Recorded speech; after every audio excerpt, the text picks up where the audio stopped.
service scolaire des Hautes-Rivières. Je fais ça depuis 8 ans. J'ai eu la chance dans mon parcours professionnel depuis le tout début de travailler avec les familles 0-5 ans et les parents. Vous êtes ma clientèle préférée et les 4 ans, c'est les enfants que je préfère. J'ai travaillé dans tous les réseaux et en plus à l'extérieur aussi du Québec. Je suis, comme vous, la plupart d'entre vous, parents de 2 grandes filles, une qui est passée au cégep cette année et une qui a eu un autre type de transition scolaire, mais c'était un changement d'école dû à un changement de programme. On pourrait s'en reparler. Ce sont d'autres transitions scolaires, des fois des imprévus. Ce soir, je suis accompagnée de Geneviève Saint-Onge, qui est conseillère ici. C'est elle qui va être notre tout soutien technique ce soir à la rencontre. J'ai aussi Annick Ouellette qui va se joindre à nous ce soir. Annick, elle est conseillère pédagogique en soutien, en service de garde en milieu scolaire. C'est un service qu'on a dans nos écoles, toutes nos écoles primaires, il y a un service de garde. Donc, elle va venir vous présenter ce service-là. Et j'ai à côté de moi mon amie, ma collègue Estelle, que je vais te laisser te présenter, Estelle. Alors, bonsoir tout le monde, bonsoir chers parents, chers partenaires aussi. Je m'appelle Estelle Pelletier-Chrétien, je suis psychoéducatrice au Centre de service scolaire des Hautes-Rivières. Je travaille au primaire, évidemment, et j'ai vraiment une passion pour le préscolaire. Donc, chaque année, cette conférence-là m'anime de le faire avec Mélanie. On ose toujours aussi dans l'idée de dire qu'est-ce qu'on aimerait offrir aux parents, qu'est-ce qu'on aimerait leur dire que nous, on ne s'était pas fait dire parce que nos enfants sont adolescents, là, chacune. Donc, des petites informations, des petits bonbons, quelque chose un peu aussi de décomplexé ou de très familier qu'on espère pouvoir vous transmettre, qui va vous inspirer, qui va vous guider. Je suis maman de 2 adolescents, comme je le disais, et en révisant là, la conférence, je souriais parce que vous allez voir là, dans ce qu'on va vous présenter, mon garçon termine son secondaire 5, il s'en va en formation professionnelle. Puis, dans quelques instants, vous allez comprendre, mais il a vraiment déjà amorcé, même si son secondaire 5 n'est pas terminé, sa transition avec tous les facteurs aidants, tous les moyens qu'il faut remettre en place, le stress aussi qu'on va parler un peu ce soir, les émotions positives, les émotions des fois plus difficiles. Donc, je trouvais ça m'a fait beaucoup sourire, puis ça démontre l'importance de vous partager les bons trucs, les bons moyens, les connaissances pour la première transition scolaires qui vont vous servir à la fin du primaire puis dans toutes les transitions de vos enfants là, à venir. Donc, c'est quelque chose qui va rester ancré. Fait qu'on est très content d'être avec vous ce soir. Tout le côté technique? Oui, le côté technique, je suis désolée, hein, parce qu'on a eu, à chaque année, on trouve ça drôle. On se disait avant, ça nous prend un petit pep d'adrénaline avant de commencer la soirée. Il y a tout le temps des petits pépins techniques. Une chance qu'on est bien entouré avec notre équipe. Donc, les micros sont permis, les caméras aussi. La rencontre va terminer vers 19h45 ce soir, la rencontre d'information. Il y aura une période de questions par la suite. Une fois que la période de questions va commencer, l'enregistrement de la rencontre, parce que c'est enregistré, comme Mélanie l'a dit tantôt, va s'arrêter pour que vous puissiez vous poser vos questions librement. On a Geneviève qui va nous accompagner pour sélectionner les questions. Vous allez pouvoir les poser soit à voix haute avec le micro ou dans le clavardage qui va ouvrir aussi à ce moment-là, mais pendant la rencontre, tout ça va être dans le fond là, fermé. Puis, on comprend aussi que c'est un 5 à 7 qui peut être mouvementé à la maison. Si jamais, pour quoi que ce soit, vous ne pouvez pas l'écouter au complet, sachez que ce sera enregistré, qu'il y aura une rediffusion qui va être disponible là, sur le web dans quelques jours.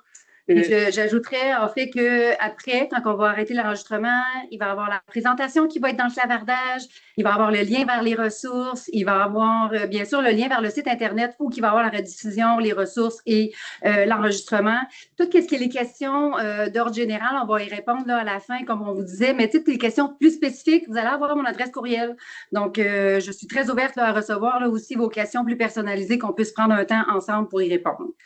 Donc, si vous êtes prêts, on va partager l'écran, puis on va commencer le menu du soir. J'appelle ça le soir parce qu'on est le soir, mais à l'éducation préscolaire, c'est un mot que vous allez entendre souvent, le menu du jour, parce que c'est comme la façon des enseignantes d'annoncer aux enfants qu'est-ce qui va se passer dans leur journée. Donc, je vous partage mon écran.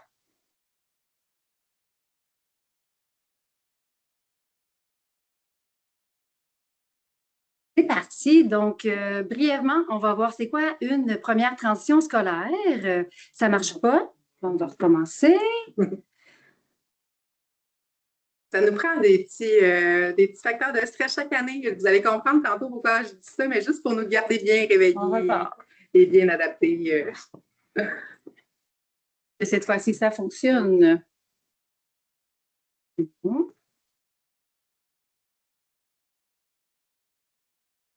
petit peu, on va réessayer. Mais t'es pas à bonne place. Merci Geneviève. Nous sommes désolés. C'est pas, ça arrive toujours. C'est pas le temps. Tout le temps même.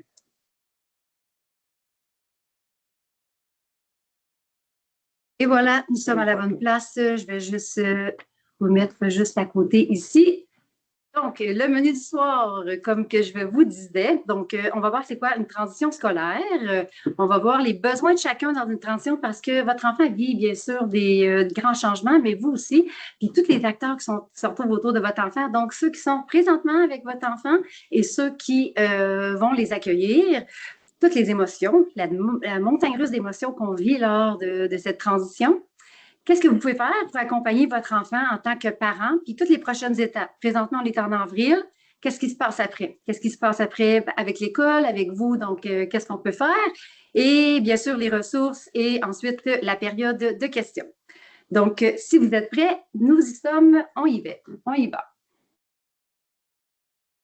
Je commence donc avec une question à vous poser. Quels sont les prérequis que l'enfant doit avoir pour rentrer à l'école? Effectivement, en présence, on aurait eu plus d'interactions. Je vous laisse quand même une petite fraction de seconde pour réfléchir à cette question qui est tout à fait précieuse parce que la réponse, c'est qu'il y en a juste un critère et c'est d'avoir l'âge requis. Donc, on doit avoir au 1er octobre l'âge requis. Donc, pour les maternelles 5 ans, il faut avoir 5 ans au 1er octobre et pour les maternelles 4 ans, il faut avoir 4 ans au 1er octobre. Donc, c'est le seul critère pour entrer à l'école. Il n'y a pas de liste à cocher ou de choses à faire en vue d'entrer à l'école. Donc, sauter à pieds joints, écrire son nom, découper sur une ligne, attacher ses souliers. Donc, ce ne sont pas des demandes faites par l'école, c'est vraiment le seul critère. J'en profite pour faire une petite parenthèse pour la maternelle 4 ans, parce que j'imagine que dans mon auditoire aujourd'hui, j'ai des parents qui se sont inscrits à la maternelle 4 ans. À maternelle 4 ans, vous avez raison, il y a d'autres critères. On appelle ça les critères de priorisation parce qu'on n'a pas autant de maternelle 4 ans, de maternelle 5 ans. Nous avons 15 classes sur tout le territoire. Donc, on ne peut pas répondre à toute la demande. Et dans une école, lorsque la demande dépasse l'offre, qu'est-ce qui arrive? C'est qu'on utilise des critères. Premièrement, les écoles du secteur, donc de bassin géographique, sont priorisées. La date du 1er mai. Donc, si vous m'entendez aujourd'hui et vous n'êtes pas inscrit à l'école, il est encore temps, donc sans pénalité. Donc, il faut aller s'inscrire avant le 1er mai. Ensuite, référé par un partenaire de la santé qui n'a pas fréquenté un milieu de garde et milieu de garde tout confondu, donc garderie privée, milieux familiaux, CPE, donc c'est un autre critère. Donc, on va choisir les enfants qui n'ont pas de milieu éducatif présentement. Et le troisième qu'on a ajouté, c'est qui ne parlent pas français. Je ferme la parenthèse pour les 4 ans en terminant avec cette phrase, c'est que c'est pas parce que vous êtes inscrit à l'école que vous êtes admis à l'école. Alors, maintenant, vous avez eu assez de temps pour regarder les 2 enfants qui sont sur mon écran. Il y a un petit bébé qui a à peu près 1 mois et un autre qui a à peu près 11 mois. Est-ce qu'on a les mêmes attentes au niveau du développement pour ces 2 petits cocos-là? Assurément pas. Donc, je veux juste vous dire que c'est exactement la même chose dans une classe à l'éducation préscolaire. C'est le même niveau. C'est développemental encore à cet âge-là. Donc, l'écart d'âge, même si vous avez la même date d'anniversaire dans la même classe, ça peut être de 8 mois. Donc, c'est le rythme, là, on va prendre votre enfant où il est, puis on va l'amener où il peut aller. C'est vraiment développemental, préscolaire, donc on n'est pas dans la scolarisation de l'enfant, on est avant la maternelle, c'est fait pour ça. On veut que l'école, ça goûte bon, ça sente bon, on veut que ça soit le fun, c'est ça qu'on veut que l'école, la maternelle soit. Puis j'ai envie de Oui. dire, Mélanie, aussi que l'enfant, le petit poupon d'un mois, va évoluer pour devenir l'enfant de 11 mois qui va se tenir debout. Donc, c'est la même chose pour vos enfants. Chaque année, là, moi, avec mes équipes écoles comme psychoéducatrice, un des critères qu'on regarde, c'est le mois de naissance de l'enfant parce que les recherches démontrent qu'il y a un impact. Particulièrement chez les garçons, mais en général aussi sur le développement de l'enfant. Donc, on va même considérer le mois de naissance pour faire la formation de nos groupes dans les écoles. De garder aussi en tête comme parent que ça se peut que votre voisin qui est né au mois d'octobre, au niveau de son développement, ne soit pas à la même place que votre enfant qui est né au mois de juillet. Parfois, il n'y a pas d'impact, mais parfois, il y en a un. Donc, il y a vraiment, moi, je les vois au préscolaire quand ils rentrent en septembre, fin août, septembre, et qui arrivent. Déjà là, en avril, le cheminement est exceptionnel pour chacun d'entre eux et c'est votre enfant qui évolue selon son évolution à lui. Ça, c'est quelque chose qu'on va reparler tout au long aussi là, de la soirée. C'est un programme cycle, donc j'en profite pour le dire, c'est 4-5 ans comme première, deuxième année ensemble, troisième, quatrième, cinquième, sixième et ainsi de suite. Oui. Donc maintenant, c'est un programme cycle. On ne dit plus prématernelle, on dit vraiment maternelle 4 ans, maternelle 5 ans ou éducation préscolaire 4-5 ans, ce sont un cycle. Donc, on a des attentes à la fin du cycle. Donc, des attentes que vous avez peut-être que vous, exemple, connaissance des lettres, c'est à la fin de la maternelle 5 ans qu'on doit connaître la plupart de nos lettres et les sons, donc à la fin. J'en profite pour vous montrer que le Genially, c'est une présentation. En fait, vous voyez mon petit pointeur juste en haut. Quand on clique dessus, on voit où il y a des ondes, en fait, où il y a de l'information cachée. Donc, si vous cliquez sur le plus d'infos, vous allez avoir l'information qu'on vous a dit en résumé. Mais là, vous ne pouvez pas cliquer présentement. C'est vraiment quand on va déposer la présentation le plus tard à la fin de la rencontre. Merci. Merci, Estelle. Au cas où qu'un parent essaierait de cliquer en même temps sur la rencontre en ce moment, sur le Genially. Une transition, en général, c'est une période de temps à laquelle on s'ajuste graduellement dans son nouvel environnement physique, social et humain. Donc, c'est pas la fin de la garderie, c'est pas l'entrée à la maternelle, la transition, c'est le processus. Et la première transition scolaire, elle a quand même une particularité, c'est qu'elle s'échelonne sur 16 mois. 16 mois, ça veut dire 1 an avant l'entrée officielle de votre enfant et c'est pas parce que les pieds dans l'école que terminée, donc elle termine à peu près octobre, novembre et des fois décembre, avec des petits cocos qui présentent plus de besoins. Donc, ça peut terminer plus longtemps. C'est pour ça qu'en ce moment, vous êtes déjà en période de transition pour votre enfant et votre enfant l'est déjà actuellement aussi. Et pourquoi? Parce qu'on met déjà dans la tête d'un enfant, que ce soit son éducatrice, que ce soit sa sœur, qui lui dit « Hey, l'année prochaine, tu vas aller à l'école » ou « Hey, tu es un grand, l'année prochaine, tu vas aller rejoindre ta sœur. » Donc, tout le discours que l'adulte fait autour de l'enfant, ça met en tête, dans le fond, déjà à l'enfant que « Hey, l'année prochaine, je m'en vais à l'école, à la maternelle. » Vous en connaissez tellement à 4 ans des transitions. Je me souviens, et les petites 4 ans, il faut prévoir des moyens, des stratégies, des adaptations pour justement quand on sort du parc, quand on va aller se coucher, quand on va aller prendre le bain, avant les repas. Donc, vous êtes déjà en mode de préparer ou anticiper ou prévoir certaines stratégies pour des transitions qui sont plus grosse, comme la première transition scolaire qui a plus de changements, plus d'imprévus. C'est sûr qu'il faut aussi y réfléchir puis mettre des stratégies en place, mais c'est le même fonctionnement. Donc, vous êtes habitué avec votre petit coco, votre petite cocotte de faire déjà ces stratégies-là. Puis vous avez déjà des indices aussi, j'ai envie de dire, Mélanie, sur des enfants qui ont peut-être moins besoin de préparation entre quitter le restaurant puis aller au parc, où il va être plus adaptatif, puis des enfants peut-être qui vont avoir une plus grande sensibilité à ces transitions-là. Vous avez déjà des indices de l'importance de la préparation aussi qu'on va vous donner ce soir pour la première transition scolaire. T'sais. Indices, on parle d'émotions, de réactions, de comportement, d'opposition. Donc, on va y revenir, mais c'est ça qu'on veut vous dire. Dans le fond, c'est que ça va être la même chose, mais peut-être plus long. On continue.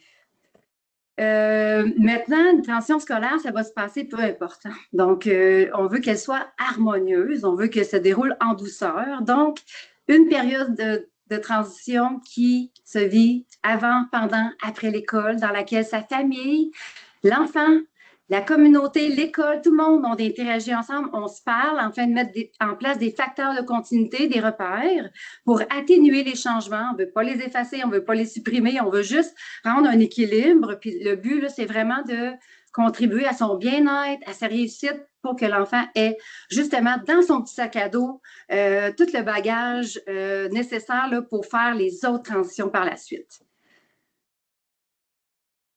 C'est fragile, le papillon, c'est pour ça l'image. C'est très fragile quand c'est en transition. Si je donnerais un petit coup là, sur la branche au troisième, il tomberait. Donc, c'est important. C'est des moments de vulnérabilité, les transitions.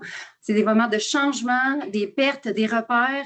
Pensez juste au moment où vous êtes devenu parent, que vous avez peut-être changé de travail, même juste changé d'école, change tes collègues, l'environnement, le lieu, donc toutes les questions que tu peux te poser. L'enfant, il est petit, il a 3, 4, 5 ans.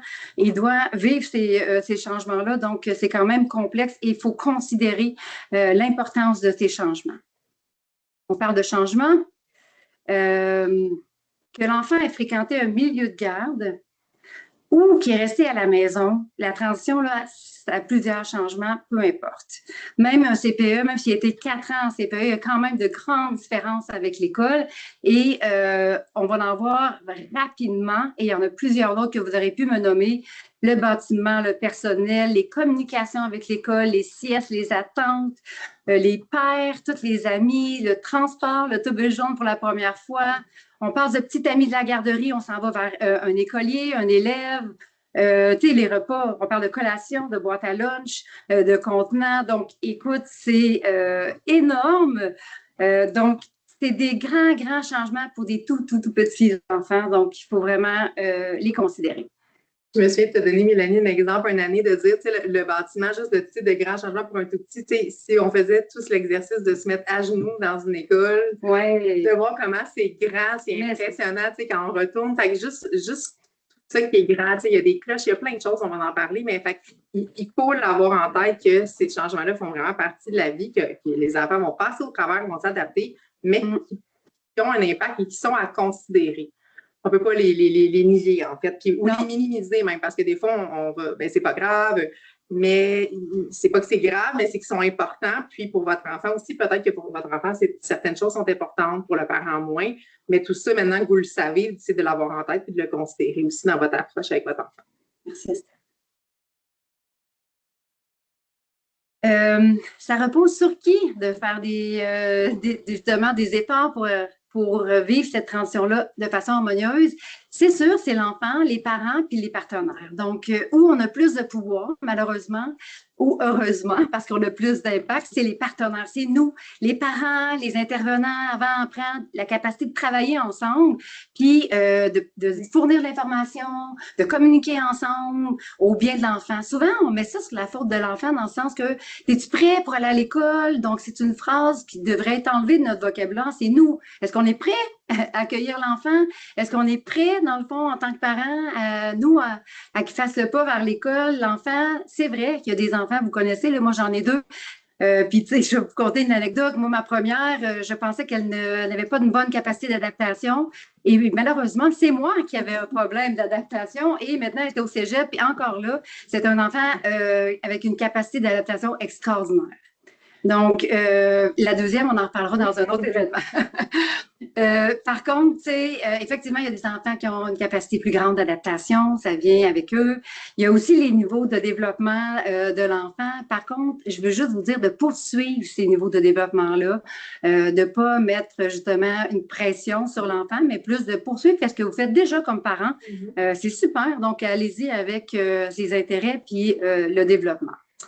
Je permets d'ajouter, Mélanie, par rapport à la capacité des milieux à mieux répondre aux besoins de votre enfant. On va y revenir encore un petit peu plus tard, là, plus concrètement, mais nous, les milieux, en tant qu'école, en tant que psychoéducatrice, vous allez recevoir, en tout cas, dépendamment de vos milieux de garde, dépendamment, votre enfant, c'est fréquent, passe-partout aussi, certains documents qui vont pouvoir nous informer, nous, dans la j'en parler, mais ici, dans le sens que nous, ça nous aide beaucoup aussi, les intervenants, d'être prêts davantage à accueillir les enfants qu'ils aient des défis ou pas pour certains. Donc, moi, j'aime ça être prêt. Des fois, on entend on ne veut pas mettre une étiquette, je vais apprendre à le connaître, mais pour le vivre depuis quelques années, Mélanie, quand on a accès à cette information-là avant, à ce temps-ci de l'année, moi, comme psychologue, quand votre enfant entre à l'école, je peux déjà avoir un contact avec certains parents parfois, avec certains enfants même. Puis, on prépare l'entrée d'une façon plus harmonieuse, puis plus adaptée aussi, évidemment, pour les enfants qui ont un petit peu plus de défis, mais c'est important. Fait que tout le monde doit s'adapter, mais quand on sait, on fait mieux. Tu sais, quand on a l'information, on peut agir différemment, puis je pense que c'est important. Puis, tu en as parlé un peu, mais la croyance que vous avez dans votre rôle d'accompagner votre enfant à l'école, elle est importante aussi. Là, il faut qu'on hésite un petit peu à l'intérieur en tant que parent parce qu'il faut aller voir aussi qu'est-ce qu'on a vécu comme expérience. C'est sûr que ça va être teinté, en fait, de qu'est-ce qu'on a vécu. Fait que si on a vécu une bonne expérience, une mauvaise expérience avec l'école, je vous invite, c'est ça, d'aller revisiter un peu. Puis je suis sûre que vous allez trouver des choses positives à nommer. Le gymnase, un ami, un contact, je suis sûre que vous allez trouver quelque chose de positif, mais c'est sûr que ça va avoir un impact aussi sur la transition de notre enfant. Donc, c'est important de le considérer. Fait que ce sont tous ces facteurs-là ensemble qui vont faire la différence. Puis, je l'ai nommé rapidement tantôt, mais si vous mettez de l'amour, si vous mettez de l'énergie sur cette première transition-là, je vous assure que ça va être payant pour les prochaines. Puis, il y en a plusieurs transitions scolaires. Juste la prochaine, celle qui est de maternelle à première année, regardez juste 2 locales de maternelle et première année, vous allez voir l'écart qu'il y a au niveau de la pédagogie, au niveau de l'environnement et tout. Donc, c'est important. Puis, c'est un petit sac à dos quand même que l'enfant et vous allez porter d'avoir expérience positive et qui va pouvoir réinvestir. C'est une empreinte. Hein? Les cerveaux des enfants à cet âge-là sont très malléables. Donc, mettre une empreinte positive sur cette première étape, ça va vous aider dans les prochaines transitions scolaires. Et c'est prouvé aussi la maternelle que s'il y a des liens d'appartenance qui se font, si l'enfant aime aller à l'école, ça va influencer son parcours scolaire aussi là, pour les autres années. On s'en va vers les besoins. Donc, je vous l'ai nommé, on a tous des besoins dans cette transition-là. En tant qu'adulte, on doit d'abord répondre aux besoins des enfants. Je pense qu'on est tous d'accord là-dessus. On est capable, nous, d'attendre un délai entre les désirs, les besoins. Les enfants, par contre, c'est quoi les besoins qu'ils ont dans une transition? Là, on parle de transition scolaire, mais on pourrait faire un parallèle avec les transitions. En général, l'enfant il a besoin de se sentir en confiance, de savoir sur qui il peut compter, à qui il peut se confier. Il a besoin de relations significatives. Comme vous aimeriez qu'il y ait des amis, mais lui aussi, c'est important, avec ses pairs, de créer, dans le fond, un premier moment positif. Il a besoin de savoir qu'est-ce qui va se passer. De la prévisibilité, en fait, on le voit, il y a 4 ans, là, en voiture, quand est-ce que j'arrive, quand est-ce que j'arrive, quand est-ce que j'arrive. Puis le temps, c'est relatif, donc il faut donner des émissions de radio, de télévision, il faut donner des modalités qui comprennent, des chansons. Donc, il y a besoin de prévisibilité, donc de se familiariser avec tout ce qui est inconnu. Le plus on leur donne du connu dans l'inconnu, ça va les aider. Et égocentrique, ces petits bouts de 4 ans égocentriques qui ont besoin de se sentir compétents, ils ont besoin de se sentir « je suis capable de ». Fait que c'est important d'embeurrer, en fait, d'en mettre épais et de le sentir qu'ils se sentent capables. C'est les bases d'une bonne estime de soi aussi. Tout à fait. Quand un enfant a une meilleure estime de lui, il est capable d'affronter les défis aussi qui vont se passer en milieu scolaire, les choses qui vont bien se passer, mais il va être plus solide aussi quand il va rencontrer certaines intempéries de la vie scolaire. Et vous, les parents, on a aussi des besoins, bien sûr, nous aussi, on a besoin de se sentir reconnu, compétent. Hein? Vous êtes le premier éducateur de votre enfant. Je vais vous le répéter au moins 3-4 fois dans la rencontre. Vous êtes précieux, mais vous êtes les premiers. Donc, votre expertise, elle est précieuse pour nous et on veut vous reconnaître dans tout ça.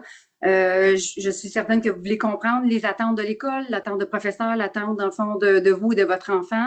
Et bien sûr, là, quand vous allez commencer la vie à l'école, vous allez vouloir être informé comment ça se passe avec votre enfant, s'il est aimé, s'il y a des amis, s'il est bien perçu. Donc, s'il est en bonne main aussi, hein, savoir qu'on a une enseignante qui est bienveillante, qui est autour de lui, ça va venir nous rassurer. Je connais pas aucun parent qui va me dire, ben moi, le bien-être de mon enfant, là, je veux pas nécessairement qu'il réussisse, puis je veux pas qu'il soit aimé. Donc, ça, c'est notre levier commun à tout le monde. Donc, les acteurs et nous, les parents, là, pour travailler ensemble, c'est notre premier levier. Puis les intervenants, avant et après, ont besoin d'avoir une bonne collaboration avec vous. Oui. Et les milieux de la petite enfance, tu l'as nommé Estelle, ont besoin de communiquer de l'information avec nous. C'est une belle vision qu'il y a de votre enfant en groupe. On n'a pas toutes 10 ou 12 enfants à la maison. Donc, ça fait en sorte que c'est le fun d'avoir la vision à la maison, la vision aussi en milieu de garde pour croiser aussi ces informations-là. Et souvenez-vous que ce sont un portrait de l'enfant. Donc, c'est des informations qui sont détruites à la fin de l'année scolaire également. Puis l'équipe école, comme tu disais tantôt, ont besoin de se sentir prête, ont besoin d'avoir cette information-là, puis ont besoin aussi de transmettre de l'information sur le fonctionnement, fait que ça vient répondre à un de vos besoins en même temps. Des fois, il y a des petits bijoux aussi quand on a l'information des parents. Si vous êtes l'expert, comment on le console, qu'est-ce qui lui fait du bien, comment il réagit quand il a peur, comment il réagit. Fait que moi, souvent, puis j'ai des équipes qui le font, là, parce que cette année, j'ai 3 écoles primaires, mais j'ai des membres du personnel dans mon équipe qui vont revoir ces informations-là, même des fois tard dans l'année où on fait « Hey, on avait oublié cette petite pépite-là, on va y revenir. » Donc, c'est intéressant. Là, on est prêt dans ce temps-là. Justement, on arrive, puis j'allais t'adresser la parole. Les émotions, c'est des montagnes russes, on l'a dit tout à l'heure. Donc, je vais laisser la place à Estelle là, pour faire cette partie. En fait, c'est notre 4e ensemble édition, Mélanie, 3e, 4e, on passait tout de suite à l'étape du stress et de l'anxiété les années auparavant. Puis l'année passée, on a réajusté le tir parce qu'on s'est dit qu'on avait aussi envie de vous dire que il va y avoir des émotions positives et nécessairement des émotions agréables dans cette transition-là. On voulait vous le nommer avant de parler de stress et d'anxiété. Les montagnes russes, c'est une bonne image. L'ambivalence aussi, des fois on est excité, des fois on est content. Vous, votre enfant, c'est normal. C'est valide et j'ai envie que vous reteniez ça ce soir. Ça se peut qu'une journée, votre enfant est très, très hâte, il en parle tout le temps d'aller à l'école, il joue à l'école, il met un sac à dos à la maison de son grand-frère, de sa grande sœur. Puis, ça se peut que vous êtes dans un souper avec grand-maman qui lui dit « Est-ce que vous êtes hâte d'entrer à l'école? » Puis qui dit « Non, moi, j'ai pas hâte. » Fait que tout ça, c'est normal. On force rien, on accueille. Puis c'est sûr que l'objectif, c'est de la préparer, cette transition-là. Fait qu'avec ce qu'on va partager, vous allez pouvoir mettre des choses en place pour que votre enfant arrive là, dans un état peut-être un peu plus disponible là, dans cette transition-là. C'est important une transition, tu sais, pensez Mélanie l'a dit tantôt, mais à un moment, vous avez peut-être changé d'emploi, que vous avez vécu une transition plus grande, vous aussi comme adulte, on vit tous un peu de stress et parfois d'anxiété, dépendamment de la situation, dépendamment aussi de notre tempérament. Fait qu'on avait envie ce soir de vous partager de l'information un peu plus théorique, inspirée de Sonia Lupien, qui est une neuroscientifique au Québec. Elle a créé le Centre du stress humain, dans le fond. Exactement. Elle fait des podcasts. Elle est très accessible. C'est une excellente vulgarisatrice. Puis, ce que j'aime, moi, comme psychoéducatrice, entre autres, c'est qu'elle déconstruit des idées qu'on se fait par rapport au stress et à l'anxiété, parfois basées sur des recherches, mais très, très accessible. Puis, le stress et l'anxiété ont un peu mauvaise presse depuis quelques années. C'est un peu démonisé, comme s'il ne fallait pas en vivre, comme si ce n'était pas normal, mais ce qu'on sait, et ce que Sonia Lupien nomme, et ce qu'on sait qui est important de retenir ce soir, c'est que le stress est nécessaire. Il est nécessaire à la survie, il est nécessaire à l'adaptation. Un peu de stress va nous permettre de performer dans du sport ou dans une conférence le soir, va nous permettre si les humains n'étaient pas stressés, la survie, l'humanité existerait. Fait que le stress va faire partie de la transition de votre enfant. Et peut-être un peu d'anxiété. La nuance entre les deux, c'est que l'anxiété va être davantage la peur d'avoir peur. Ça va être l'anticipation, un peu la tendance à faire des scénarios catastrophes. Je vais vous donner juste un exemple pour vous donner une nuance entre les deux. Un enfant qui rentre à l'école, qui va vivre un peu de stress, va pouvoir dire à maman, est-ce que Mathis va être dans ma classe? Est-ce que je vais avoir des amis à la récréation? Est-ce que je vais jouer toute seule? Est-ce qu'il y a des amis qui vont vouloir jouer au soccer avec moi? Ça, c'est un enfant qui vit du stress normal, qui va poser des questions. Un enfant qui va être plus sujet à l'anxiété, il va être plus dans le il n'y a personne qui va vouloir jouer avec moi. Il n'y a personne dans ma classe que je vais connaître.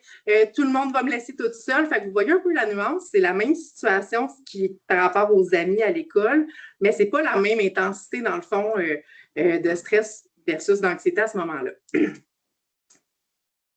Quand c'est parce que j'ai des images de parents dans ma tête, quand votre enfant va entrer à l'école, vous allez penser à moi. Vous allez vous dire, il y a certains enfants, peut-être qu'une semaine ou deux, ça va passer dans le beurre, comme dans le poêle, comme on dit. Ça va être terminé, merci, bonsoir, tout va bien aller. Mais préparez-vous à 4 à 6 semaines pour la majorité des enfants. Oui, ça peut aller jusqu'à 8, oui. Et 8-12 pour plusieurs. Et peut-être 3 mois, 4 mois pour nos enfants avec des besoins particuliers plus précis. Sachant cela, ce soir, par contre, de façon plus sérieuse, si les comportements qu'on va vous présenter tout de suite après perdurent dans le temps, sont chroniques, vous avez communiqué avec la TES à l'école, avec l'enseignant, ça fait plusieurs semaines, vous avez mis des choses en place à la maison et vraiment, là, c'est difficile pour votre enfant, vous ne le reconnaissez plus, on vous recommande vraiment d'aller voir un professionnel de la santé dans les semaines qui vont suivre, évidemment. Et je vais vous montrer les manifestations. Mélanie va cliquer sur le petit lien. Autant pour le stress et l'anxiété, les manifestations vont se ressembler. Ce qu'il faut aussi retenir, c'est que vous, comme parents, votre soeur, votre mère, votre grand frère, la façon que le stress se manifeste chez l'être humain est un peu propre à chacun. Fait que certaines personnes vont avoir mal au ventre, mal à la tête, d'autres vont faire des cauchemars, d'autres vont être plus irritables, d'autres vont être plus en opposition, certains vont faire de l'évitement. Mais tout ça, ça va être la même chose chez votre enfant qui ne pourra pas l'exprimer comme un adulte. Ouais, par contre, il y a certains adultes qui ont aussi de la difficulté à exprimer les états de stress ou d'anxiété qu'ils vivent, mais c'est de se rappeler aussi que tout ça, c'est normal. C'est difficile à détecter, c'est pas évident, on les mélange des fois dans d'autres choses, mais soyez juste conscients, puis regardez si les stratégies fonctionnent encore, qu'est-ce que vous avez mis en place. Puis, si on ferait le tour, là, Estelle, là, de toutes nos... Quand moi, je suis stressée, qu'est-ce que j'ai? Par contre, les enfants, des fois, on voit une prédominance au ventre, le mal de ventre. Le mal de ventre est réel. Ouais. Oui, il est réel. Puis, c'est ça qui est peut-être dû à l'anxiété et non à ce qu'il a mangé. Donc, c'est juste Fait qu'à retenir les premières journées d'école, les premières semaines, ces comportements, si vous observez des choses comme ça dans la liste CO pour vos enfants, on ne stresse pas comme parents davantage. On se rappelle que Mélanie et Estelle nous ont dit que c'était normal, que ça la laisse passer. Mais ça perdure au-delà de 8-10 semaines. C'est important d'adresser la situation, là, évidemment, à ce moment-là. On avait dit tout cliquer, oui? Il y a des petits trucs qu'on peut faire. Oui, on va y revenir, mais c'est le bout un peu plate. Quand je rencontre les familles qui arrivent, c'est le bout plate. Mais c'est notre rôle aussi de parents. Des fois, Mélanie a parlé tantôt des besoins des parents, mais prévoyez-le tout de suite. Maintenant, comme vous le savez, ce soir, là, au mois d'avril, qu'à l'automne, c'est important de respecter la routine. Je le dis à mes familles de faire. C'est sûr que l'automne, il y a les pommes, il y a les citrouilles, il y a le soccer, il n'est pas terminé toujours. Il y a comme un rythme super. L'été achève, on veut en profiter. Et les enfants sont vraiment brûlés. Fait que, surtout à l'entrée à la maternelle, on vous demande de ralentir. On vous propose, en fait, de ralentir. Ça va être aidant pour votre enfant. Tout ce qui est apaisant, respirer, diminuer les exigences en arrivant à la maison. Des fois, c'est aussi banal qu'on veut que notre enfant soit autonome, vide sa boîte à lunch, mais si on lui demande dans les 5 minutes où il rentre à la maison, on a une crise, il y a une désorganisation, fait qu'on va adapter le rythme à la maison pour au moins le mois de septembre jusqu'à peu près l'Action de grâce. Donnez-vous ça comme point de repère. Et moi, je voudrais vous préparer avant, de commencer comme au moins 2 semaines avant l'entrée à l'école, le calendrier avec les jours là, sur le frigidaire. Déjà de se coucher plus tôt et tout, là, ça fait vraiment une grande différence. On le sait que c'est difficile. Là. Il fait encore beau au mois de septembre, il fait encore chaud, tout ça, mais c'est important parce qu'il y a des répercussions après ça à l'école, parfois chez les enfants, parce qu'ils n'ont pas de moment aussi pour se déposer là, la fin de semaine. Une école, c'est super stimulant. Il y a des couleurs partout. Il y a plein de monde dans le corridor. C'est vraiment peut-être trop stimulant, je vous dirais. Moi, ma fille, toute l'année, elle a fait des siestes la fin de semaine, puis elle arrivait à 6h30, elle était couchée. Donc, c'est vrai, c'est vraiment un gros mot. Et en le sachant, ce soir, le but, c'est de pouvoir prévoir un peu des ajustements que vous allez avoir besoin de faire. Le reste, c'est un peu ça, en fait, c'est d'apprivoiser aussi, tu sais, c'est normal. Donc, tu sais, moi, j'appelle tout le temps mon petit porc-épic à l'intérieur de mon ventre. Donc, tu sais, on l'apprivoise, tu sais, on respire. Puis, déjà, le reconnaître que c'est ça l'apaise déjà. Tout à fait. On toujours en faisant un lien avec le stress et l'anxiété, on voulait vous présenter une petite recette qui a changé ma vie, moi, Mélanie, quand même, là, il y a quelques années, quand j'y ai eu accès. Excusez-moi, c'est parce qu'il faut que je bouge ma petite souris. Il ne faut pas perdre le fond d'écran derrière, mais que c'est une tâche. T'es bonne de faire ça chaque année, de jouer avec ta souris. C'est ça, des soucis techniques. Donc, lorsqu'une situation de stress arrive dans la vie d'un adulte, d'un enfant, d'un adolescent, il y a nécessairement 4 composantes qui peuvent être mises au défi. Mais dans le cas d'une transition, d'une première transition, ce sont les 4 composantes du ciné qui sont mises au défi. On va vous les décortiquer. L'important, c'est qu'une fois qu'on sait qu'est-ce que ça implique, c'est de trouver ce qui va compenser, ce qui va balancer, ce qui va équilibrer le tout. Moi, ça a été vraiment merveilleux pour comprendre pourquoi mes enfants en vacances, ça fonctionnait. C'était difficile. Une fois que j'ai compris leur ciné à eux, puis que j'ai pu mettre en place l'intervention, les moyens, la stratégie à chacun de leurs lettres qui étaient impactées, il y a eu vraiment une différence. Un enfant qui rentre à la maternelle 4 ans ou 5 ans va nécessairement avoir un sentiment de contrôle qui va être faible. S'il était à la maison, dans un milieu de garde où il avait tous ses repères, là, il y en a beaucoup, beaucoup moins. Hein? Fait que le sentiment de contrôle il pourrait être plus fort, pourrait émerger chez certains enfants. Et il y a 2 choses. C'est vous, le parent, aussi, qui êtes en contrôle de la situation. Fait que plus vous allez être en contrôle, plus vous allez savoir aussi ce qui s'en vient, plus vous allez être apaisant pour votre enfant. En mesure aussi de le rassurer, où est-ce qu'on doit être rassuré avec des informations qui vont être concrètes pour lui. Puis, dans le quotidien, pour votre enfant, si vous avez un enfant qui se remet à tout décider, tu sais, le fameux 2-3 ans où ils veulent prendre plein de décisions, on pensait que c'était réglé, mais ça revient au grand galop. À ce moment-là, on va donner des choix. Quelle couleur de bas que tu veux mettre le matin? Est-ce que tu préfères prendre une compote au bleuet ou une compote de pommes aujourd'hui? Fait qu'on va aller donner des choix. Ça donne du contrôle aux enfants de 4 et 5 ans. On va aussi aller donner des points de repère. Fait que les calendriers, là, il y en a dans différentes manières qui sont vraiment pas dispendieuses. Vous pouvez les faire à la main avec eux. Les repères dans le temps, faire le trajet en allant à l'école. Tout ce qui va être tangible va pouvoir donner du contrôle à votre enfant. Puis quand on donne du contrôle, des fois, on dit « Oh non, il ne faut pas qu'il y ait de contrôle », mais oui, on va donner du contrôle où il peut en avoir, où c'est sain pour un enfant de 4-5 ans d'en avoir, puis on va souvent voir le stress apaisé, diminuer à ce moment-là. Il y a beaucoup de nouveautés à la maternelle dans la transition. On l'a nommé pas mal, dans le fond, tous les changements tout à l'heure. Donc, c'est pour démontrer à quel point que si on va chercher du contrôle, nous, comme parents, puis qu'on en donne à nos enfants dans des petites choses, l'effet de la nouveauté va diminuer, puis il va être peut-être un peu moins, va donner peut-être un petit peu moins le vertige. Il y a beaucoup d'imprévus dans les écoles. Il y en a à peu près tous les jours. Hein, c'est des petits, des grands. On a envie de vous partager aussi l'importance qu'un imprévu, ce n'est pas toujours négatif parce que quand on l'installe à l'école, il y a des enfants, moi j'ai déjà vu en colère, « Oh non, encore un imprévu! » Fait que on vous propose ce soir de rendre l'imprévu. D'abord, oui, ça peut être agréable puis de donner déjà le vocabulaire à votre enfant. Un imprévu, ça peut être qu'on décide d'aller mettre de l'essence avant d'aller faire l'épicerie. Ça peut être qu'on décide d'aller manger une crème glacée parce qu'il fait beau dehors. Donc, ce soir, là, pas cette semaine.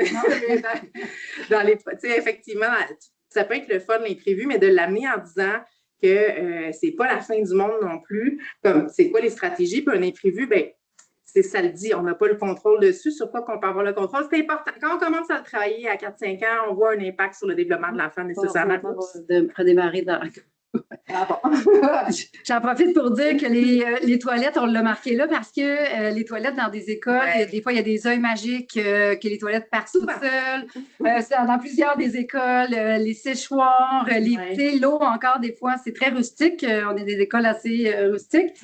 Donc, je vous invite aussi d'aller pratiquer au Costco, au Walmart. C'est des bons tests de fermer la porte aussi. Donc, tout ce qu'ils peuvent enlever aussi de l'imprévu, qu'il y ait une toilette à la maison ou une toilette en service de garde. C'est ça, des changements d'adultes. Ça va dépendre aussi de votre enfant, si c'est en milieu familial ou en CPE. Mais tout ça pour dire que quand c'est que l'imprévu, on n'a pas de contrôle dessus, mais on a du contrôle sur le reste. Puis un qui est important, que je vais prendre quand même quelques minutes, je vois le temps filer, c'est l'ego menacé. L'ego menacé de l'enfant, l'ego menacé aussi du parent. On l'a dit plus tôt, c'est important, vous, comme parent, que vous vous sentiez compétent, mais votre enfant également. Vous avez peut-être un enfant qui était le plus vieux dans son milieu de garde ou qui était super habile pour faire certaines tâches ou certaines activités. dans un groupe plus petit. Nécessairement, ils arrivent dans un groupe généralement plus grand. C'est jusqu'à 19 enfants à la maternelle 5 ans et 17 à la maternelle 4 ans. C'est ça, le ratio est important. Le ratio est important. Donc, on a un enfant que c'était peut-être le meilleur avec faire telle activité, mais là, il y en a d'autres aussi qui sont bons comme lui. Fait que déjà, son dessinait mieux, c'est lui qui courait plus vite. Ouais. Donc, c'est sûr, comparé, tu parles d'un milieu de garde, un milieu familial, 5 enfants, les enfants ont 2 ans ou, tu sais, l'enfant qui a 1 an. C'est sûr que l'ego était moins menacé, mais là, il arrive avec des enfants de son âge. Donc, c'est sûr que son ego va peut-être être plus ébranlé, comme nous tous, en fait. Oui, et le mot ego est un peu l'air négatif, mais c'est plus tout notre sentiment de compétence, un peu notre estime de nous. Comment on peut pallier à ça? C'est quand notre enfant, on lui donne du pouvoir, puis qu'on travaille sur son autonomie fonctionnelle, quand on travaille « je suis capable ». Là, on le sait que des fois, on l'a déjà tous fait, les mamans ici ce soir, d'acheter un peu la paix, de vouloir au niveau de l'habillage, certaines choses, mais vraiment, là, si votre enfant est dans un groupe qui doit attendre son tour pour être capable de mettre ses bottes dans ses pieds, parce que puis l'enseignante est occupée, tout son sentiment de compétence, de voir les autres quitter, aller à la récréation, qu'ils ne soient pas prêts, c'est toutes des petites choses aussi qui peuvent monter son niveau de stress. Fait que de travailler ses compétences fonctionnelles, son autonomie. Il va en être fier aussi. Il va vivre la fierté, on le voit. Là, c'est des choses qu'on pratique justement dans le programme Passe-Partout, là, le programme de transition scolaire. Qui existe depuis mon âge. Donc, c'est un programme vraiment qui pratique justement d'ouvrir justement ses collations, sa boîte à lunch, de prendre à l'école, de mettre un sac à dos, d'aller aux toilettes, toute seule, de fermer sa porte. Donc, c'est toutes de l'autonomie fonctionnelle, ça va donner de la fierté à votre enfant, mais aussi la possibilité de faire les activités dans son ensemble. Donc, toute sa récréation, prendre son temps pour sa collation. Donc, ça va. Puis aussi, de ne pas solliciter l'aide.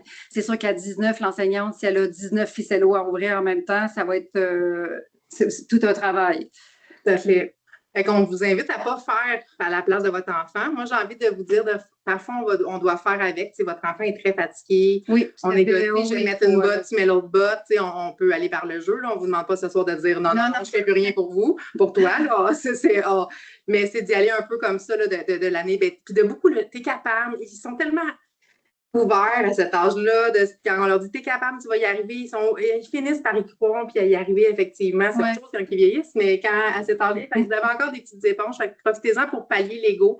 Puis, il y a des choses dans lesquelles votre enfant va être bon, puis d'autres peut-être qu'il va être moins habile. Parce qu'on l'a dit, le rythme va être différent, puis ils ne seront pas à la même place au niveau du développement. Donc, souvent, quand on développe aussi un côté, une sphère plus en particulier comme moteur, parfois, peut-être que le niveau langagier va être un petit peu plus dans l'ombre pendant ce temps-là aussi. Fait que... Et là, c'est là que vous devez prendre soin de votre ego de parent aussi, de ne pas avoir trop menacé par rapport au fait que votre enfant se développe comme il se développe, puis d'essayer de ne pas vous comparer le moins possible là, dans votre environnement. Pour diminuer le stress des enfants qui rentrent à la maternelle, 4 ans ou 5 ans, une des choses qui est vraiment importante, que vous pouvez lui dire et qui va vivre, c'est les similitudes. Entre autres, le temps de jeu. Le programme préscolaire a été réajusté il y a quelques années et le temps de jeu a vraiment pris une place importante et prépondérante. Pour être plus précise, si tu me permets, Estelle, c'est 2 blocs de 45 minutes à 60 minutes par jour. Donc, ce sont les premiers blocs que les enseignants doivent placer dans la classe. Le jeu, c'est le facteur de continuité le plus significatif parce que tous les enfants, peu importe le milieu qu'ils viennent, ont joué. Donc, tout est basé là-dessus. Puis oui, ça prend une place vraiment, vraiment importante là, à l'éducation préscolaire. Ça fait partie du programme qui a été implanté en 2021. Oui, tout à fait. Puis on trouve ça important de l'amener parce que des fois, c'est notre environnement, c'est sans aucune mauvaise intention. Tu sais, c'est comme si l'école, c'était sérieux en partant. Tu sais, c'est comme, ma tante va dire, t'es-tu prêt à l'école, t'es-tu prêt à l'école? Fait que des fois, on a l'impression que les enfants se disent, mais qu'est-ce que je vais faire à l'école? Je vais être assise toute la journée, je vais apprendre tu sais, on va jouer, tu vas avoir du plaisir, tu vas avoir des amis, tu vas aller jouer dehors, tu vas explorer ton environnement. Fait qu'on y va vraiment avec quelque chose qui va continuer. Oui, il va y avoir des changements, mais... C'est vrai, parce que des fois, on ne se met pas dans la tête d'un enfant, mais tu sais, j'avais été interrogée des enfants dans un CPE il y a peut-être 2-3 ans, puis c'est une question qui revenait souvent, justement. Est-ce qu'on va jouer à la maternelle? Donc, s'il vous plaît, c'est une chose que vous allez dire à votre enfant demain après la conférence, c'est Madame Mélanie, Madame Oui. Estelle, ils nous ont dit que tu allais jouer à la maternelle. C'est important de les rassurer parce que c'est quelque chose qu'ils aiment faire habituellement. Donc, c'est rassurant aussi pour l'enfant de savoir qu'il va jouer. Oui, puis j'ai envie de juste ajouter une parenthèse qu'on n'a jamais dit, mais il y a de plus en plus d'études aussi et j'ai de plus en plus de collègues qui même vont le prolonger à la première année, les premiers mois de la première année. Dans les recherches aussi, on en a parlé, toi et moi. C'est important, fait que l'importance du jeu, là, fait que c'est quelque chose à retenir aussi ce soir. Évidemment, il va y avoir des nouveautés. Je pense qu'on en a parlé tantôt. Je vois encore le temps filer. Est-ce qu'on les détaillait? Ou... Non, nouveautés, je ne penserais pas, mais juste similitude. Des fois, il y a d'autres peut-être des éléments. Ça peut être similitude, le même, il va y avoir un adulte de référence dans la classe. C'est rassurant. Il va y avoir quand même des jeux. Peut-être que ça va être le même jeu. Donc, c'est des petites choses comme ça que vous pouvez nommer. N'importe quel repère, n'importe quelle similitude, vous pouvez le nommer à votre enfant, ça va aider. Tout à fait. On est rendu à la partie accompagnée. Donc, on accompagne notre enfant vers le monde scolaire. On en a parlé beaucoup, mais on va revenir parce que je l'ai dit que je reviendrai sur les besoins de l'enfant parce que c'est la base. Donc, si on répond aux besoins de l'enfant, je peux utiliser un anglicisme, on est dans business. Donc, le but, là, c'est vraiment de le rassurer, de le faire sentir en confiance. Puis comment qu'on fait ça? On le familiarise avec les lieux, les personnes, le fonctionnement. Développer des liens, je vous l'ai dit, les relations, c'est le facteur le plus significatif dans une transition scolaire. Donc, des relations qui sont enseignantes, des relations avec ses pairs, ses camarades, des relations avec le voisin, le neveu, la tante qui enseigne à la même école. Donc, tous les acteurs scolaires, ça s'appelle le concierge. Donc, tu sais, des liens avec toutes les personnes qui seront autour de lui l'année prochaine. Se sentir compétent. Développer son sentiment d'appartenance, ça va être de plus en plus, à chaque fois, petit pas que vous allez faire dans l'école, vous développez un lien avec l'école, donc un sentiment d'appartenance. Et plus il va embarquer dans sa classe, c'est vraiment, les maternelles, ils ont des corridors, des fois, des petits coins fermés, donc ils vont développer une belle petite bulle. Souvent, les enseignantes ont des classes à l'effigie, des girafes, des abeilles, donc c'est pour justement venir renforcer ce sentiment d'appartenance-là. Donc, ça, ce sont des façons de développer, de répondre aux besoins de l'enfant. Mais le petit avion ici, je veux vous mettre, vous aussi, une image dans la tête ce soir. Ce soir, on s'en va tout à Bali parce que c'est une destination que j'aimerais bien aller. Et par contre, le pilote, c'est un stagiaire. Puis désolé, c'est son deuxième chiffre parce que on n'avait pas personne, donc il fait un deuxième chiffre. On n'aura pas de service de repas et nos ceintures vont être bouclées parce qu'il annonce vraiment beaucoup de turbulences. Et il va falloir peut-être arrêter en route pour gazer l'avion parce qu'ici, on ne peut pas le gazer. L'agent de bar a dit qu'il n'y avait plus de repas non plus disponible. C'est ça. Comment vous vous sentez? Est-ce que vous embarquez quand même avec moi? J'imagine que oui, parce que Bali, ça a l'air vraiment cool, mais c'est juste pour vous dire que l'agent de bar, en fait, elle a toujours le sourire, elle est toujours accueillante, elle va vous dire le nom du pilote, elle va vous montrer votre siège, vous aider à mettre vos bagages. Puis pendant que tout le monde se bouscule, elle a toujours le sourire, même avec ses cabarets. Donc, c'est un peu ça. Il faut qu'avoir avec nos enfants, il faut même si ça grouille, ça pique en dedans, il faut on remonte les épaules, puis on a une solidité, puis qu'on ait confiance. Parce que si nous, on a confiance, ça résonne en lui et lui aussi va avoir confiance. Vous êtes tellement important pour lui, là, vous êtes le modèle. Donc, il va vous suivre dans l'aventure. Fait que soyez confiants, rassurés, allez chercher les informations qui vont vous rassurer, qui vont vous mettre en confiance pour pouvoir témoigner puis, de cette confiance-là. Donc, petite image que je vous...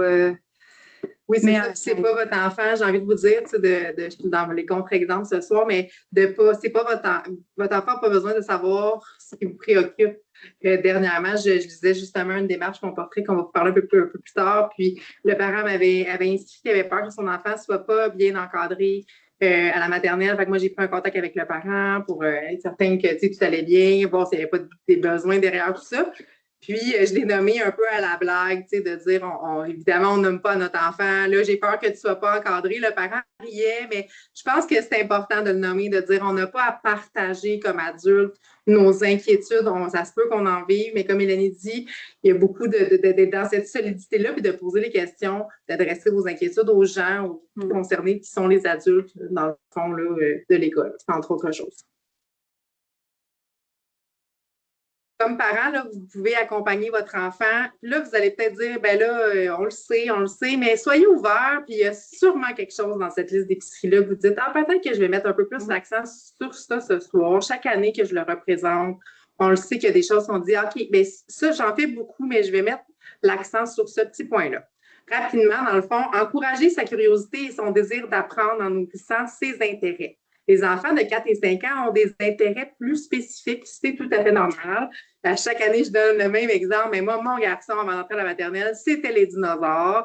Donc, comment on va stimuler le désir d'apprendre? Bien, on va aller au musée, on va aller lire des livres, on va acheter des casse-têtes, on va dessiner des dinosaures, on va jouer aux jeux symboliques avec des dinosaures, on va cacher. Fait que tout ce que votre enfant a exploré, c'est ça. Ouais. On peut faire plusieurs choses avec le matériel qu'on a à la maison, mais selon les intérêts de votre enfant, évidemment. Lui permettre de se familiariser avec l'école. Vous allez avoir bientôt, si ce n'est pas déjà fait, des invitations à vous présenter aux activités de première transition, que vous soyez un parent qui fréquente déjà Pense-Partout ou pas, que vous dites, ah, on y va souvent à l'école, s'il vous plaît, allez-y, c'est vraiment des belles journées. Moi, j'en ai une demain après-midi, une première activité. J'ai vraiment hâte de voir les parents, les enfants. Aller dans la cour d'école en dehors des heures de classe, aller jouer dans les modules, aller marcher autour de l'école, regarder par les fenêtres, lui permettre de se familiariser avec le bâtiment extérieur. Les classes maternelles sont souvent au premier étage, souvent, la plupart. Mais c'est qu'on peut des fois aller mettre notre nez dans le visage pour les voir. Fait qu'autant à l'intérieur qu'à l'extérieur, toutes les occasions de se familiariser avec l'école, c'est important. L'écouter puis le souvenir dans ses émotions. Mélanie présente tout le temps son petit truc parce que, tu sais, les enfants qui aient 4 ou 5 ans ou 14 ou 15 comme chez moi, quand on leur demande « Qu'est-ce que tu as fait à l'école aujourd'hui? Comment tu te sens? » Souvent, c'est « Ah, je sais pas, je me rappelle plus. » Vous allez voir. En tout cas, s'ils ont déjà des enfants, peut-être que vous souriez en ce moment. Mais Mélanie, elle a un petit truc qui fonctionne bien, là. Puis, tu sais, à 4 ans, tu sais, moi, je l'ai vécu, vous le testerez, mais il va répondre aux questions que vous lui posiez quand il allait à la garderie. Donc, il va vous répondre qu'est-ce qu'il a mangé, mais c'est vous qui allez par le lunch. Tu sais, donc, vous allez déjà connaître les réponses, puis habituellement, c'est difficile. Donc, j'ai instauré chez nous, je le fais encore maintenant moins fréquemment. On mange moins souvent ensemble, mais je le faisais sur l'heure du souper, c'est fraises, citron, chocolat. Donc, chacun son tour. On nomme une fraise à tour de rôle. Donc, nomme-moi une chose que tu as aimée de ta journée aujourd'hui. Plus facile pour un enfant et sont fiers, sont contents d'en parler. Après, donne-moi quelque chose que tu as moins aimé. Puis là, on peut amplifier un peu, puis tu sais, de mettre le côté sûr d'un citron, là.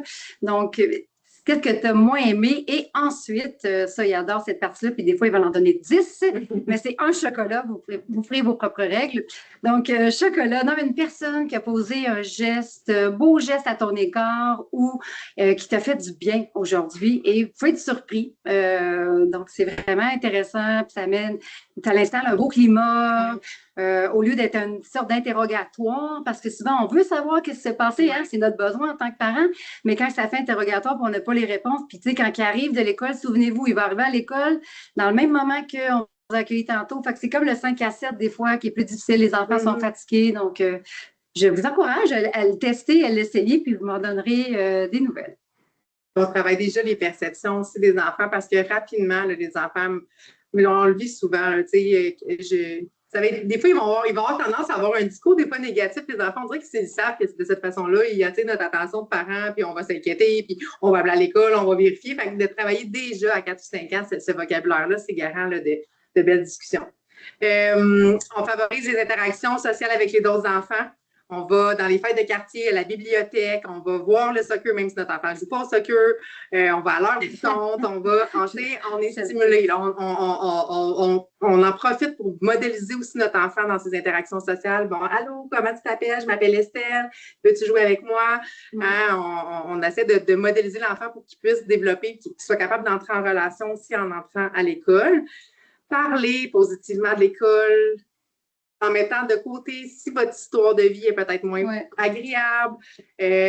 Passer le message à votre réseau parce que des fois, on va avoir tendance à dire, ben là, tu bouges beaucoup. Là, si tu bouges comme ça à l'école, là, ça ne marchera pas. Il y a quelque chose, des fois, dans ton entourage qui va faire en sorte que c'est comme si l'école, il fallait être assis toute la journée comme dans une prison. Fait qu'on essaie de changer notre discours. L'école, c'est amusant. Tu vas voir, tu vas apprendre plein de choses. Tu vas jouer, comme on vous a dit un peu plus tôt. Le matériel, on vous l'a dit au début, là, on ne veut pas que l'enfant soit capable de découper sur une ligne, soit capable de coller sans dépasser, mais qu'il puisse toucher à du matériel. Ouais. On voit de plus en plus d'élèves qui arrivent, d'enfants qui arrivent, qui n'ont pas jamais touché à une colle, jamais mis un capuchon sur un crayon feutre. C'est des observations que moi, je fais dans mes milieux avec mes collègues de travail. Fait, donner accès à du matériel que votre enfant puisse s'amuser et explorer comme il veut, évidemment en ne dessinant pas sur les murs de la maison, mais ni couper les cheveux son petit père. Peinture, ciseaux, oui, colle aussi. Ballon, mais quand on dessine, on peut dessiner sur des grandes feuilles à terre, sur des feuilles qui sont collées au mur. En dessous des tables aussi, ça travaille le côté postural. Donc, tu sais, de ne pas se limiter dans des lignes et de petites feuilles, là, calepins ou post-it. Ayez du fun, ayez du plaisir, c'est vraiment... Des craies, dans le fond, l'été, c'est avec des craies, donc de dessiner avec des craies, c'est super aussi, là, donc d'utiliser différents médiums. Là, exactement, mais d'exposer vos enfants parce qu'on remarque vraiment des enfants de moins en moins qui ont accès à ce matériel-là avant d'entrer à l'école. Exact. Et puis que là, dans les préparatifs scolaires, selon votre réalité, ça peut être de choisir le sac à dos en ayant donné 2 choix, ça peut être d'aller magasiner, tout ce qui est de préparer... matériel scolaire aussi, l'achat de matériel scolaire avec l'achat du matériel, dépendamment au scolaire. Des goûter les lunchs. Préparer votre enfant, c'est ça. Est-ce que, tu sais, on lui fait pas, on n'y envoie pas une compote qu'il n'a jamais goûté de sa vie ou un jus qu'il n'a jamais goûté parce que ça se peut qu'il n'aime pas ça. Fait qu'on implique ça dans, c'est quand tu vas aller à l'école, on va mettre un petit jus dans ta boîte à lunch de façon concrète. Là, on accélère le rythme parce qu'on voit le temps passer, fait qu'on parle de plus en plus vite. Intéressez-vous à ce qu'il vit à l'école, votre enfant. Vous avez la petite séquence de Mélanie plus haut. Quand il arrive avec des bricolages, vous allez en avoir beaucoup aussi. Vous allez avoir certaines communications avec l'école qui vont être envoyées. Des livres qui vont avoir, des fois, vous allez avoir des petits livres de lecture à lire. Fait qu'on s'intéresse, dans le fond, à son vécu. Tout ça, c'est dans le respect de son rythme, comme on vous l'a dit plus tôt, et de ses intérêts. L'important, c'est vraiment d'avoir du plaisir, puis qu'on ait envie d'aller faire des découvertes, puis que l'enfant imprègne dans son cerveau à 4 ou 5 ans, que d'aller à l'école, j'apprends plein de choses, je développe ma curiosité, et ça va le suivre tout le reste de son primaire et du secondaire. Donc, quelles informations que je dois transmettre à l'école?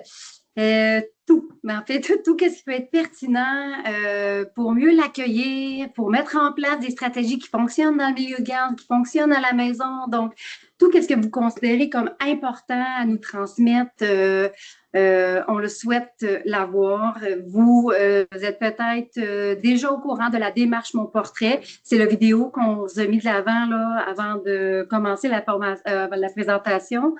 Et cet outil-là, qui est le Mon Portrait Parent, Universel Parent, peut-être qu'il y a plusieurs l'ont déjà rempli. Il fait partie du processus d'inscription. Les écoles vous le remettent de façon PDF dynamique ou de façon Forms pour présenter votre enfant à l'école.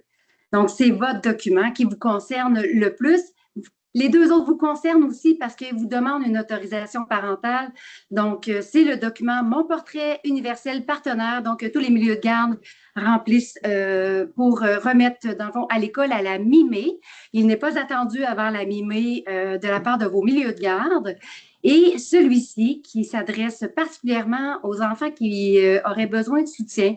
Donc, les petits cocos qui ont des besoins spécifiques, pour qui ont des inquiétudes là, pour l'entrée à l'école, on demande à nos partenaires de la santé, des milieux de garde, de Passe-Partout, dans le fond, tous nos partenaires qui sont avec vos enfants présentement, de nous remplir Mon Portrait soutien particulier afin qu'on puisse encore plus mettre des modalités individualisées, personnalisées pour eux parce que je suis certaine que pour les familles qui m'écoutent présentement, qui ont des enfants qui ont des besoins particuliers, vous anticipez cette journée-là depuis qu'ils sont nés.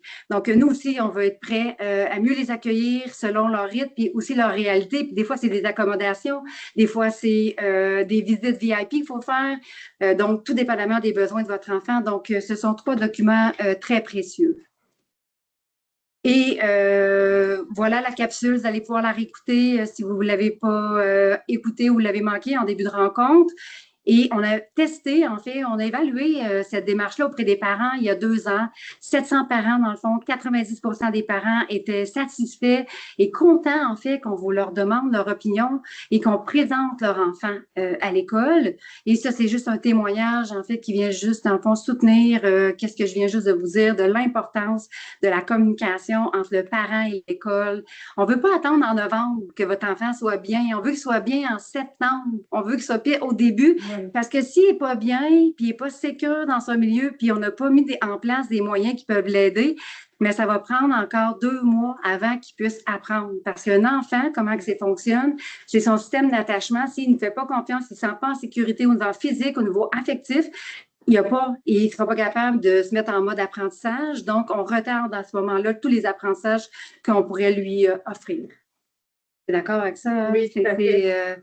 C'est vraiment de l'information précieuse. Puis, tu sais, ça ne veut pas dire que votre enfant tout va bien aller le 5 septembre, là, évidemment, mais nous, on va avoir le souci en milieu scolaire aussi d'avoir ces petits détails-là qui vont faire la différence dans la façon d'accompagner votre enfant, surtout s'il y a des besoins particuliers, là.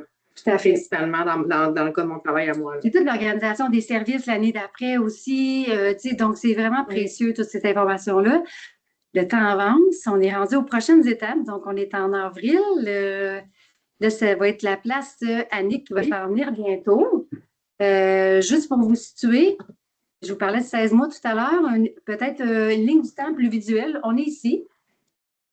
Voilà, et on s'en va vers ici. Maintenant, qu'est-ce qu'on fait en avril? Alors, est-ce que je laisse avancer Annick? Oui. Donc, Annick est venue. Allô. Donc, elle vient nous expliquer le service de garde en milieu scolaire. Bonjour tout le monde, bien contente de vous voir. Non, je ne vous vois pas. C'est ça. C'est vous qui me voyez. Non, je ne veux pas. OK. J'y vais.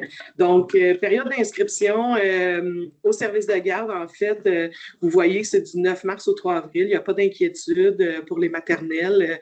On le sait que ça se peut que vous n'ayez pas eu l'info avant, donc même si la date est passée, vous pouvez toujours inscrire votre enfant sans problème. Donc, vous pouvez même le faire sur le site Mosaïque. Là, si vous êtes sur Mosaïque Portail, vous pouvez inscrire votre enfant. Et vous pouvez aussi, si vous avez besoin de plus d'informations, toujours communiquer directement avec l'école de votre quartier et demander à parler à la personne technicienne du milieu de garde. Donc, technicienne parce que majoritairement sont des femmes, mais il y a quand même quelques hommes. Donc, le service de garde en milieu scolaire, c'est un service qui est offert le matin avant le début des classes, offert également le midi et après les classes. Donc, c'est important de vous mentionner le service du midi. Donc, si vous utilisez le service de garde, c'est inclus dans votre service complet. Dans le fond, ça veut dire que vous n'avez pas à défrayer des coûts supplémentaires. Cependant, si vous n'êtes pas inscrit au service de garde, vous devez vous inscrire au service des dîneurs, à moins que votre enfant quitte pour manger à la maison. Là, vous n'avez aucun frais. Mais si vous n'avez pas le service de garde, vous devez obligatoirement inscrire votre enfant au service des dîneurs. Ça, l'information va vous être partagée en temps et lieu.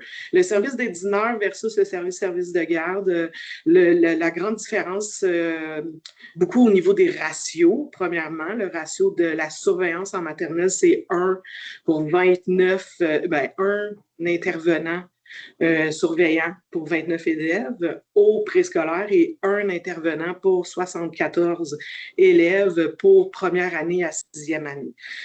Tandis qu'au service de garde, c'est vraiment un éducateur pour 20 élèves.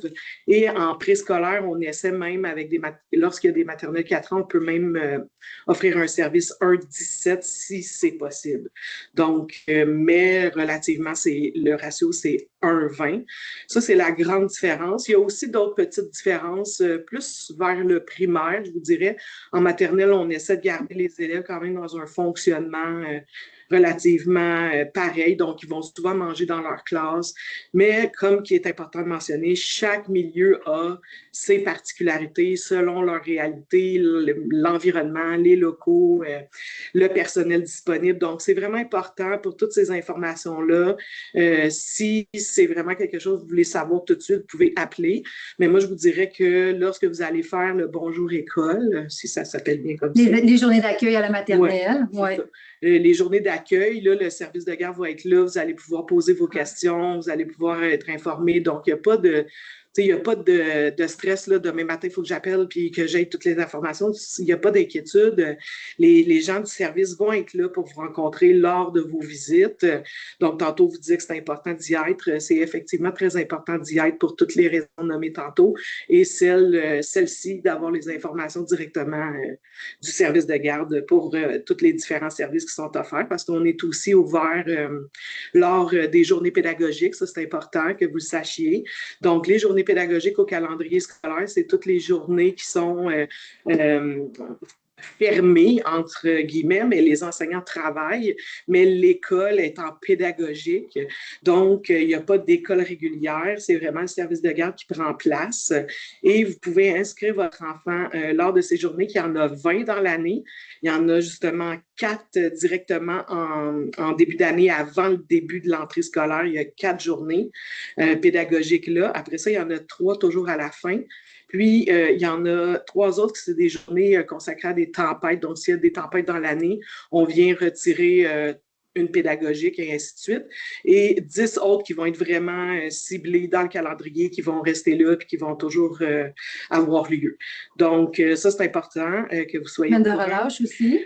La semaine de relâche, je vous dirais que les services de notre centre de service, les milieux de garde sont relativement tous fermés. Pourquoi? Parce qu'il y a vraiment beaucoup de services de la ville qui sont déjà offerts. Donc, il y avait un enjeu là, de doublement de services.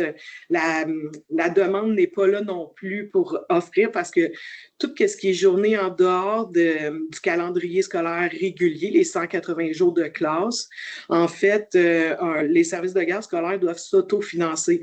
Donc, il y a toujours un minimum d'inscription requis pour ouvrir le service, soit à la semaine de relâche ou même aux journées pédagogiques. Donc, c'est quand même très important que vous sachiez ça. Donc, le personnel du service va sonder.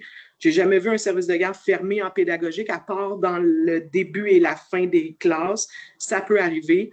Comme par exemple, en fin d'année, souvent le camp de jour va ouvrir en même temps que le service de garde en dernière journée pédagogique, mais c'est dans le même lieu. Donc là, il y a un chevauchement. Donc ça, c'est des petites particularités de chacun des milieux qui vont vous être expliquées. Pour les coûts, c'est des coûts qui sont vraiment mis de l'avant par le ministère. Donc, à chaque année, les coûts vont sortir autour du mois de juillet, là, quand il y a l'indexation.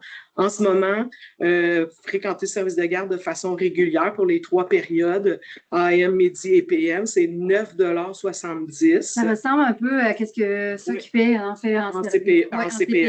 C'est relativement la même chose. Garderie familiale subventionnée. Exact. Puis ça peut peut-être varier d'un 10-15 sous là, pour l'année prochaine quand ça va commencer, quand l'indexation va être annoncée. Donc, ça peut tomber à 9,80, 9,90 $. Pour les journées pédagogiques, c'est un frais de 16,55 $ présentement. Donc, il va peut-être monter aussi. Donc, voilà. Pour le transport scolaire, je devrais aller vers le transport scolaire. Pour les maternelles, quand on est inscrit au service de garde ou pas, les maternelles terminent autour de 14h30. Je vais dire 14h30. Chaque milieu peut avoir une petite différence de quelques minutes. De 14h30 à 15h pour la fin des classes de tout le primaire. Il y a un temps d'attente. Donc, les autobus vont prendre l'ensemble de l'école vers 15 heures. Donc, il y a un service de surveillance qui est offert gratuitement à ce moment-là. Souvent, c'est les gens du service de garde qui vont prendre en charge ce moment-là, mais le service de garde va vraiment débuter à 15 heures là, pour l'ensemble de l'école. Donc, juste que vous sachiez. Et là, c'est vraiment important. Le transport scolaire n'est pas accessible si votre enfant est inscrit au service de garde de façon régulière, AM, PM, s'il est inscrit, il ne pourra pas utiliser le transport. S'il est inscrit, exemple, juste le matin au service de garde, le midi, il va pouvoir utiliser le transport en PM. Ou le contraire, si votre enfant n'est pas inscrit le matin, mais qui est inscrit le midi et le soir au service de garde, il va pouvoir utiliser le transport le matin. Tout ça pour dire que c'est un horaire toujours pareil pour éviter la marge d'erreur entre le transport, la présence des élèves, tout ça. Donc, voilà, ça, c'est important. Si, exemple, dans l'année, votre besoin change, tout d'un coup, vous êtes en travaillez saisonnier, puis là, on arrive au mois d'avril, j'avais pas besoin de service, là, j'en ai besoin, ben on peut annuler le transport, inscrire l'enfant ou vice-versa. On annule le service de garde, on s'en va, on s'inscrit au transport. Donc ça, il n'y a pas de crainte. Sauf qu'on ne peut pas changer d'idée à chaque 2 semaines. On ne peut pas faire ça. Donc, c'est juste que vous sachiez. Annick, elle va être là à la fin pour la période de questions, pour les questions qui sont plus spécifiques. Donc, elle va revenir pour répondre. Puis, au service de garde, sachez qu'il y a une éducatrice qui va prendre soin de votre enfant. Hein? Puis, à la maternelle, le temps passé en classe, puis le temps passé au service de garde, si vous venez matin, midi, soir, est équivalent. Donc, cette personne-là est aussi significative pour votre enfant, souvent appelée une enseignante aussi. Donc, juste pour vous dire, c'est une personne qui est, moi, je ne le savais pas, et c'est une personne qui est devenue vraiment importante là, à la maternelle, parce qu'en plus, on a accès à elle, parce qu'on la voit aussi à la fin de la journée, on peut savoir comment notre enfant va. Donc, c'est des personnes avec qui on aime communiquer. Puis aussi, si vous êtes, si votre enfant, c'est pas le premier de la famille, ben probablement qu'il connaît déjà les gens. Oui. Si c'est le premier de la famille, ben vous allez côtoyer l'équipe du service de garde pour les 7 prochaines années. Donc, c'est important d'apprendre à les connaître, puis de travailler main dans main avec eux parce que c'est vraiment une richesse d'apprendre à les connaître. Merci, Annick. Merci. Je vais t'inviter dans quelques minutes. Je vais juste terminer, en fait, les prochaines étapes rapidement. Je vous invite déjà à aller rejoindre la page Facebook de votre école pour suivre un peu les communications qui se font. Le calendrier scolaire, juste si vous cliquez sur le petit pointeur, vous allez y avoir accès. Il est déjà là. Donc, vous pouvez déjà organiser votre horaire pour l'année prochaine avec les journées pédagogiques, la semaine de relâche. Tout est là. Mai, juin, c'est là que vous allez être invité. En fait, peut-être vous êtes déjà invité, mais c'est là que vous allez venir à l'école, vivre des moments d'accueil. Vous allez avoir la lettre de la part de la direction ou de la secrétaire, mais c'est vraiment l'école qui envoie les invitations. Juin, juillet, la liste des faits scolaires, c'est souvent demandé, donc elle est envoyée par courriel et aussi déposée sur le site Internet de l'école. Août, septembre, j'ai ajouté l'info transport scolaire parce que c'est à peu près 10 jours avant là, donc l'entrée à l'école là, que vous allez avoir des informations sur les trajets.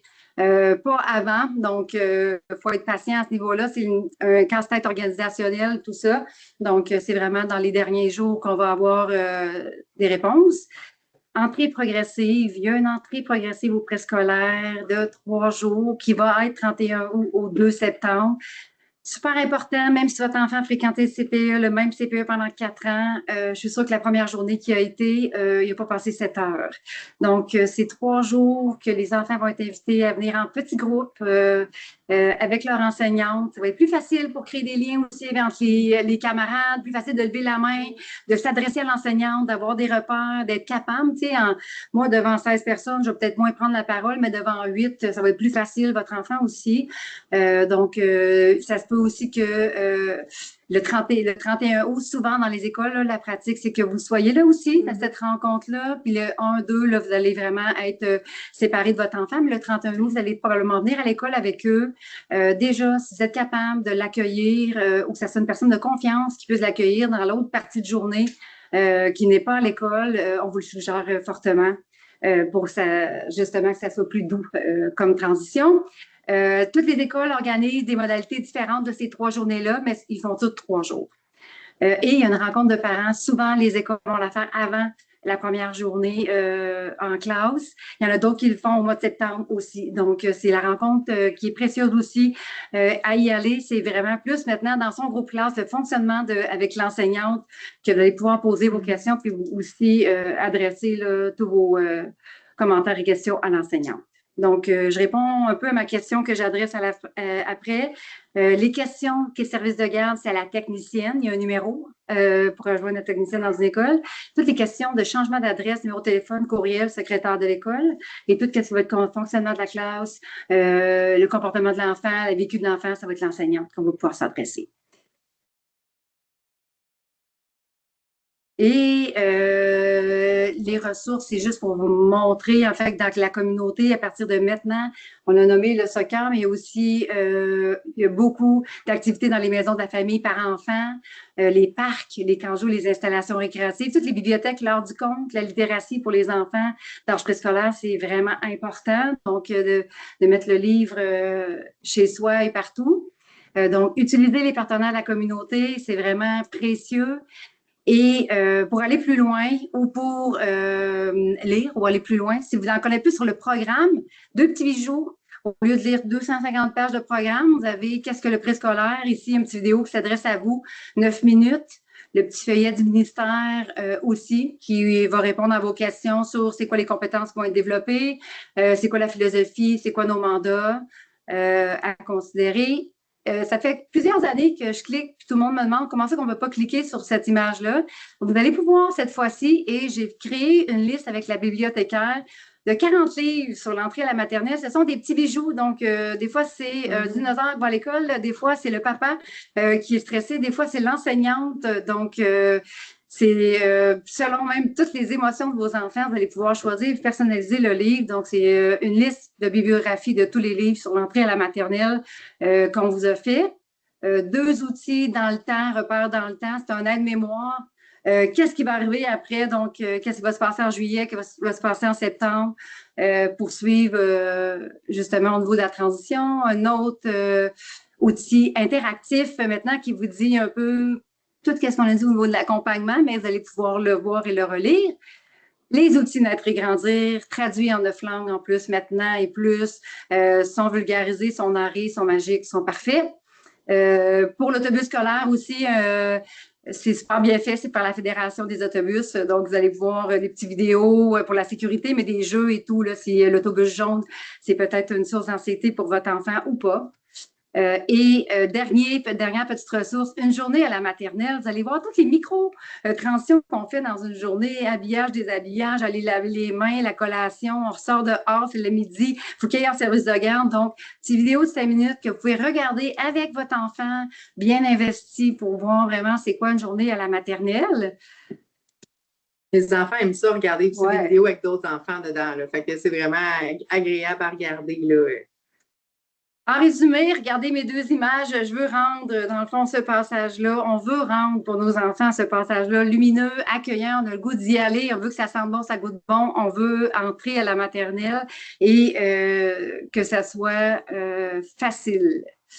Et l'environnement, donc nous, les acteurs autour de l'enfant, quand une fleur ne fleurit pas, on ne corrige pas, on corrige l'environnement dans lequel il pousse et non la fleur. Ça ne sert à rien de tirer sur la fleur de votre enfant pour qu'il se développe plus rapidement. On le prend comme il est. La première transition scolaire, c'est un processus d'adaptation qui dure plusieurs mois avant l'entrée à l'école et j'ai oublié d'écrire après l'entrée à l'école. Il n'y a pas de prérequis sauf l'âge pour rentrer à la maternelle et d'être inscrit avant le 1er mai. Le jeu est au cœur de l'apprentissage au préscolaire. L'échange d'informations entre vous et l'école et les partenaires, c'est vraiment un facteur clé de succès.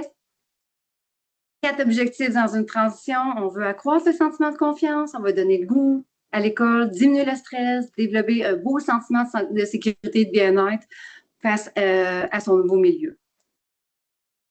L'importance accordée à cette transition-là va vous donner, je vous le dis, des bénéfices pour toutes les autres à venir. Donc, l'investissement que vous allez faire maintenant va être payant pour le futur.